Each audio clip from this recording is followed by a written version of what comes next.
8 जून 1971। जीवन के लिए 3 चीजों की आवश्यकता: खुराक, खुशी और खजाना। जीवन में मुख्य 3 चीजों की आवश्यकता होती है। वो कौन सी है? चाहे लौकिक जीवन, चाहे अलौकिक जीवन, दोनों में 3 चीजों की आवश्यकता है। वो कौन सी? एक चाहिए खुराक, दूसरा खुशी और तीसरा खजाना। यह तीनों बातें आवश्यक हैं। खजाने के बिना कुछ नहीं होता। खुशी के बिना भी जीवन नहीं और खुराक भी आवश्यक है।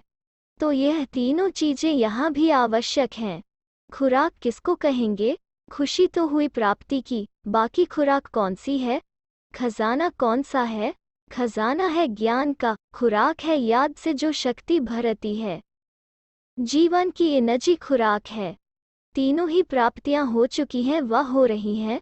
खजाना भी पूरा मिल चुका है ना, खुराक भी मिल चुकी है, खुशी तो है ही, अखुट खजाना मिला है ना। अच्छा, उस अखुट खजाने को बहुत सहज अगर किसको गिनती करके सुनाओ कि क्या क्या मिला है, तो किस रीति सुना सकती हो? किसको वर्णन करके सुनाओ तो ऐसे सुनाओ जिससे सहज रीति सारा खजाना आ जाए। सागर को गागर में समाकर दिखाओ। खजाने का वर्णन जरूर 1, 2, 3 ऐसे गिनती कर सुनाएंगे ना कि इतना खजाना हमारे पास है। यहाँ भी 1, 2, 3, 4, 5 के अंदर ही सारा खजाना गिनती कर सुना सकती हो। एक में इकट्ठी बातें आ जाती हैं। एक बाप है, एक ही ज्ञान है। ऐसे एक का ही वर्णन करो तो कितनी पॉइंट्स आ जाएंगी। 2 का वर्णन करो तो 2 में भी कितनी पॉइंट्स हैं। 3 को वर्णन करो तो भी कितनी पॉइंट्स हैं। तो 1, 2, 3, 4, 5 इसमें ही सारा ज्ञान वर्णन कर सकती हो। जैसे खजाने को अंगुलियों पर गिनती करते हैं ना, ऐसे आप भी ज्ञान खजाने को इन 5 गिनती में वर्णन कर सुना सकती हो। यह क्लास कराना, फिर देखना 5 के अंदर सारी पॉइंट्स आ जाती हैं। ऐसे ऐसे मंथन करना चाहिए जिससे सहज भी हो जाए और वही ज्ञान रमणीक भी बन जाए। 5 में सारा ज्ञान वर्णन कर सुनाओ। खजाने को भी वर्णन करके सुनाने के लिए सहज तरीका यह है। छोटे बच्चे को भी 1, 2, 3 ऐसे सिखाते हैं ना, तो इन 5 में ही सारे खजाने का वर्णन हो। और जितना बार खजाने को वर्णन करते हैं व मनन में लाते हैं इतनी खुशी जरूर होती है। और खजाने को मनन करने से मगन अवस्था ऑटोमेटिकली होती है। खुशी भी मिल जाती है, खुराक भी मिलती है और खजाने की स्मृति भी आ जाती है। तीनों ही बातें स्मृति में हैं। इस जीवन को श्रेष्ठ जीवन कहा जाता है। याद की यात्रा में रहने से कोई करामात आती है, शक्तियों की प्राप्ति होती है। शक्तियों की प्राप्ति को करामात कहें। जैसे वो लोग कई अभ्यास करते हैं तो उनमें रिद्धि सिद्धि की करामात आती है। इस प्राप्ति को करामात कहें। जिस शक्ति के आधार से आप कर्तव्य करती हो उसको करामात कहें। करामात नहीं कहेंगे, करामात समझकर प्रयोग नहीं करते हो लेकिन कर्तव्य समझकर शक्ति का प्रयोग करते हो। कर्तव्य करने का तो फर्ज है, इस कारण स्वीकार नहीं होता है। यहाँ करामात की बात नहीं, इसको श्रीमत का प्रैक्टिकल कर्तव्य समझकर चलते हो। उन मनुष्यों के पास करामात होती है। आप लोगों की बुद्धि में आएगी श्रीमत। तो श्रीमत और करामात में फर्क है। आप लोगों को शक्तियाँ प्राप्त होंगी तो स्मृति में आएगा, श्रीमत द्वारा अथवा इस मत की यह गति प्राप्त हुई। करामात नहीं लेकिन श्रीमत समझेंगे। करामात समझ शक्तियों का प्रयोग नहीं करेंगे, कर्तव्य समझ शक्तियों का प्रयोग करेंगे। शक्तियाँ आनी जरूर हैं, मुख से बोलने की भी जरूरत नहीं। संकल्प से कर्तव्य सिद्ध कर देंगे। जैसे मुख द्वारा कर्तव्य सिद्ध करने के अभ्यास में भी पहले आप लोगों को ज्यादा बोलना पड़ता था तब सिद्धि मिलती थी। अभी कम बोलने से भी कर्तव्य होता है। तो जैसे यह अंतर्यामी वैसे फिर यह प्रैक्टिस हो जाएगी। आपका संकल्प कर्तव्य को पूरा करेगा। संकल्प से किसको बुला सकेंगे, किसको संकल्प से कार्य की प्रेरणा देंगे? यह भी शक्तियां हैं लेकिन उनको कर्तव्य समझ प्रयोग करना है। यह प्राप्ति श्रीमत से हुई।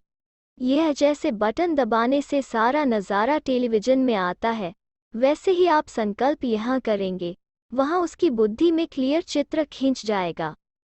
ऐसे कनेक्शन चलेगा। यह सभी शक्तियों की प्राप्ति होगी।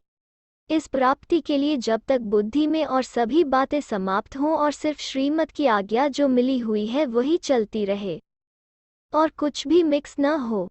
व्यर्थ संकल्प श्रीमत नहीं है, यह अपनी मनमत है। तो जब ऐसी बुद्धि हो जाए जिसमें सिवाय श्रीमत के कुछ भी मिक्स न हो, तब शक्तियाँ आएंगी। नज़दीक आ रही हो। गायन शक्तियों का ज़्यादा है। कर्तव्य के संबंध में शक्तियों का गायन ज़्यादा है, क्योंकि साकार में अंतिम कर्तव्य की समाप्ति शक्तियों द्वारा है, इसलिए कर्तव्य की स्मृति व यादगार भी शक्तियों का ज़्यादा है। दिन प्रतिदिन भविष्य देवताओं के स्वरूप का पूजन व यादगार कम होता जाएगा, शक्तियों का पूजन गायन बढ़ता जाएगा। गायन होते होते ही प्रत्यक्ष हो जाएंगे। अच्छा, निर्मल शांता दादी बाप दादा के सम्मुख बैठी है। कलकत्ता में सर्विस का साधन तो स्थापन कर लिया है, लेकिन जैसे सर्विस के साधन की स्थापना की है वैसे पालना का रूप अभी विस्तार को पाना चाहिए। कलकत्ते के म्यूजियम द्वारा सभी आत्माओं को कैसे शांति का वरदान प्राप्त हो सके, क्योंकि कलकत्ता में अशांति ज़्यादा है ना। तो इतना आवाज़ फैलना चाहिए जो गवर्नमेंट तक यह आवाज़ जाए कि इस स्थान द्वारा शांति सहज प्राप्त हो सकती है। गवर्नमेंट द्वारा शांति दल के रूप में ऑफर हो सकती है, जैसे जेल आदि में भाषण के लिए ऑफर करते हैं, क्योंकि पापात्माओं को पुण्यात्मा बनाने का साधन है, तब निमंत्रण देते हैं। ऐसे ही कहाँ अशांति होगी तो यह शक्ति दल, शांति दल समझा जाएगा। ऐसी भी गवर्नमेंट द्वारा ऑफर होगी तब तो आफरीन गाई जाएगी। ऐसा कुछ प्लान बनाओ जो आवाज़ फैले चारों ओर। अशांति के बीच यह शांति दल सेफ्टी का साधन है, ऐसे तुम प्रसिद्ध हो जाएंगे। जैसे भट्टी के प्रोग्राम का गायन है, आग जलते हुए भी वो स्थान सेफ्टी का साधन रहा। चारों ओर आग होगी लेकिन यह एक ही स्थान शांति का है, ऐसा अनुभव करेंगे। इसी स्थान से ही हमको सेफ्टी व शांति मिल सकती है। यह पालना का कर्तव्य बढ़ाओ। वो तब होगा जब कोई एक स्थान बनाओ जो विशेष योग अभ्यास का हो, जिसमें जाने से ही ऐसा अनुभव करें कि ना मालूम हम कहाँ आ गए हैं। स्थान भी अवस्था को बढ़ाता है। मधुबन का स्थान ही स्थिति को बढ़ाता है ना। तो ऐसा कोई स्थान बनाओ जो कोई कभी भी परेशान दुखी आत्मा हो, चिंता में डूबी हुई हो तो वो आने से ही महसूस करे कि हम कहाँ आए हैं। ऐसा प्लान बनाओ। अपने को सफलता मूर्त समझते हो? सफलता मूर्त बनने के लिए मुख्य कौन सा गुण धारण करने से सफलता मूर्त बन जाएंगे? सफलता मूर्त बनने के लिए मुख्य गुण चाहिए सहनशीलता। सहनशीलता और सरलता कोई भी कार्य को सफल बना देंगी। जैसे कोई धैर्यता वाला मनुष्य सोच समझकर कार्य करते हैं तो सफलता प्राप्त होती है, वैसे ही सहनशील जो होते हैं वो अपनी ही सहनशीलता की शक्ति से कैसा भी कठोर संस्कार वाला हो व कैसे भी कठिन कार्य हो, उनको शीतल बना देते हैं व सहज कर देते हैं। सहनशीलता का गुण जिसमें होगा वो गंभीर भी जरूर होगा। जो गंभीर होता है वो गहराई में जाने वाला होता है, और जो गहराई में जाने वाला होता है वो कोई भी कार्य में कभी घबराएगा नहीं, गहराई में जाकर सफलता प्राप्त करेगा। सहनशीलता वाले बाहरमुखता के वाइब्रेशन को ही नहीं, लेकिन मन के संकल्प भी जो उत्पन्न होते हैं उन संकल्पों की उत्पत्ति को देखकर भी घबराएंगे नहीं। अपनी सहनशीलता से सामना करेंगे और सहनशीलता के गुण वाले की सूरत से क्या दिखाई देगा? जिसमें सहनशीलता का गुण होता है वो सूरत से सदैव संतुष्ट दिखाई देगा। उनके नैन चैन कभी भी असंतुष्टता के नहीं दिखाई देंगे। तो जो स्वयं संतुष्ट मूर्त रहते हैं वो औरों को भी संतुष्ट बना देंगे और चलते फिरते वो फरिश्ता अनुभव होगा। सहनशीलता बहुत मुख्य धारणा है। जितनी सहनशीलता अपने में देखेंगे उतना समझो स्वयं से भी संतुष्ट हैं, दूसरे भी संतुष्ट हैं। संतुष्ट होना माना सफलता पाना। जो कोई भी बात को सहन कर लेता है तो सहन करना अर्थात उसकी गहराई में जाना। जैसे सागर के तले में जाते हैं तो रत्न लेकर आते हैं, ऐसे ही जो सहनशील होते हैं वो गहराई में जाते हैं, जिस गहराई से बहुत शक्तियों की प्राप्ति होती है। सहनशील ही मनन शक्ति को प्राप्त कर सकते हैं। सहनशील जो होता है वो अंदर ही अंदर अपने मनन में तत्पर रहता है, और जो मनन में तत्पर रहता है वही मगन रहता है। तो सहनशीलता बहुत आवश्यक है, उनका चेहरा ही गुण मूर्त बन जाएगा। सहनशीलता की धारणा पर इतना अटेंशन रखना है। सहनशील ही ड्रामा की ढाल पर ठहर सकता है। सहनशीलता नहीं तो ड्रामा की ढाल को पकड़ना भी मुश्किल है। सहनशीलता वाला ही साक्षी बन सकता है और ड्रामा की ढाल को पकड़ सकता है। इतना अटेंशन इस पर है, सदैव कोई न कोई गुण सामने देख उनकी गहराई में जाना है। जितना जितना गहराई में जाएंगे उतना ही गुण की वैल्यू का पता पड़ेगा, और जितना जिस चीज़ की वैल्यू का मालूम होता है उतना ही हर गुण को ग्रहण करना व वर्णन करना सहज है। लेकिन एक एक गुण की गहराई कितनी है, यह जो जानते हैं वो ही इतने वैल्यूएबल बनते हैं। उनका ही गायन सर्व गुण संपन्न का होता है, अर्थात गुणों के आधार पर ही इतनी वैल्यू है। तो जिन गुणों के आधार से इतने वैल्यूएबल बने, उस एक एक गुण की कितनी वैल्यू होगी। ऐसी गहराई में जाना है, और जितना स्वयं को वैल्यू का पता मालूम होगा उतना ही औरों को भी उस वैल्यू से सुनाएंगे। अच्छा, अपने को वैल्यूएबल की लिस्ट में समझते हो? वैल्यूएबल का मुख्य लक्षण क्या होता है? जैसे बाप दादा को त्रिमूर्ति कहते हैं, वैसे आप एक एक के एक मूर्त से तीन मूर्त का साक्षात्कार होता है। बाप तो तीन देवताओं का रचयिता होने के कारण त्रिमूर्ति कहलाते हैं, लेकिन आप एक एक के मूर्त से तीन मूर्त का साक्षात्कार होता है। वो तीन मूर्त कौन सी हैं? शक्तियों द्वारा कौन सी तीन मूर्तियों का साक्षात्कार होता है? आप लोगों द्वारा अभी तीन कर्तव्य होते हैं।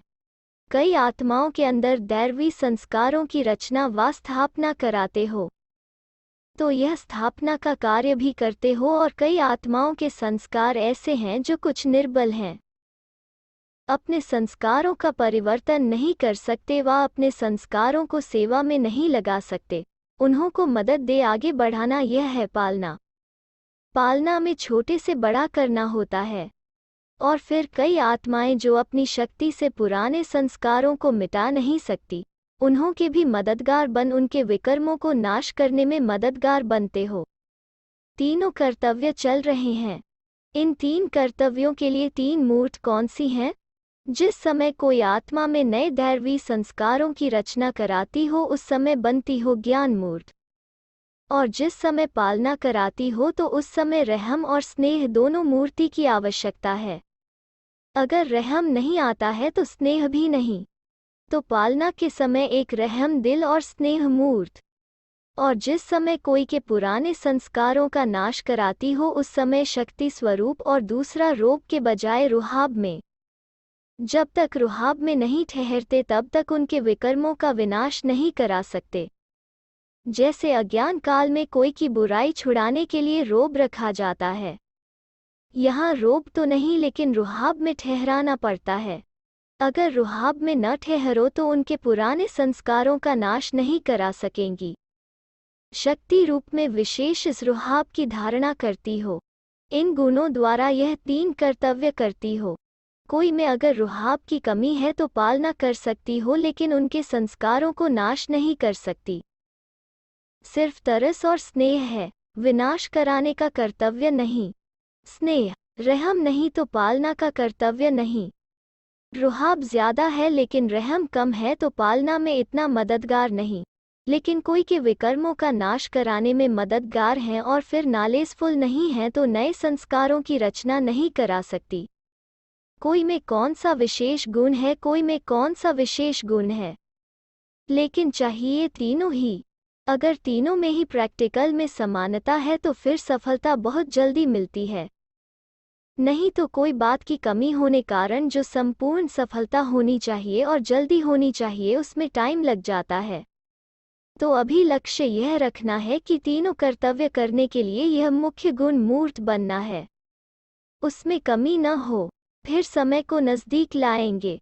यह समानता लानी है, जो बाप में सर्व गुणों की समानता है।